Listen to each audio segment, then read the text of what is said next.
সবসময় বিকাল হলে কি নাস্তা খাবো এবং কি নাস্তা বাচ্চাদের জন্য তৈরি করব, এটা প্রতিদিনের একটা রুটিন। আসসালামু আলাইকুম, hello everyone, welcome back to my channel Farhana ইনিস কিচেন। আমি আজকে 1 কাপ সুজি ও আলু দিয়ে মজার নাস্তা তৈরি করব এবং আপনাদের সাথে রেসিপিটা শেয়ার করব। 4টা আলু সিদ্ধ করে নিয়েছি, এগুলাকে ম্যাশ করে নিব। একটা মাঝারি সাইজের পেঁয়াজ কুচি করে নিয়েছি, দিয়ে দিচ্ছি। 2টা কাঁচামরিচ কুচি করে নিয়েছি।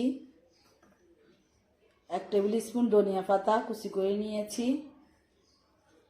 আধা টিস্পুন লবণ দিয়ে হাতের সাহায্যে মেখে নিব।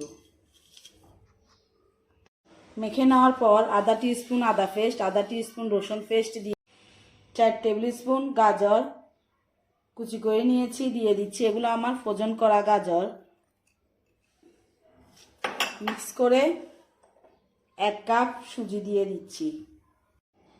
আধা টিস্পুন জিরার গুঁড়া দিয়ে দিচ্ছি, আধা টিস্পুন মরিচের গুঁড়া। হাতের সাহায্যে মেখে নিব। মেখে যে আলুগুলো ম্যাশ করে নিয়েছি, আলুগুলো দিয়ে দিচ্ছি। দিয়ে একসাথে ভালো করে আবারও মেখে নিব।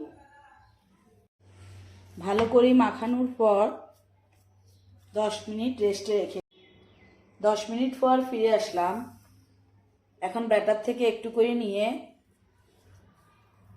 2 হাতের সাহায্যে পছন্দ মতো গোল করে তারপর একটু চ্যাপ্টা করে তৈরি করে নিব। চাইলে লম্বা করে আপনারা তৈরি করে নিতে পারেন। এইভাবে সবগুলো তৈরি করে নিব। সবগুলো তৈরি করা হয়ে গিয়েছে, চুলার পাশে চলে যাব। চুলাটা ধরিয়ে আগ থেকে একটা ফ্রাই প্যান বসিয়ে দিয়েছি। ফ্রাই প্যানে 1 কাপ তেল দিয়েছি। তেলগুলা গরম হওয়া পর্যন্ত অপেক্ষা করব। তেল গরম হয়ে গিয়েছে, এখন একটা একটা দিয়ে দিচ্ছি।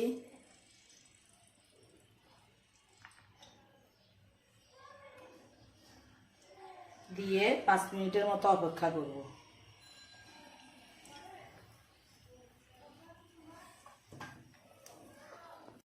পাঁচ মিনিট পর একটা একটা করে উল্টিয়ে দিব। ব্রাউন কালার হয়ে গিয়েছে, এইদিকে 5 মিনিট রাখবো, তারপর উঠিয়ে নিব।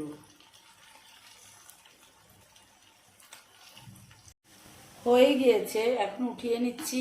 বাকি 3টাও এক সাইডে দিয়ে দিয়েছি।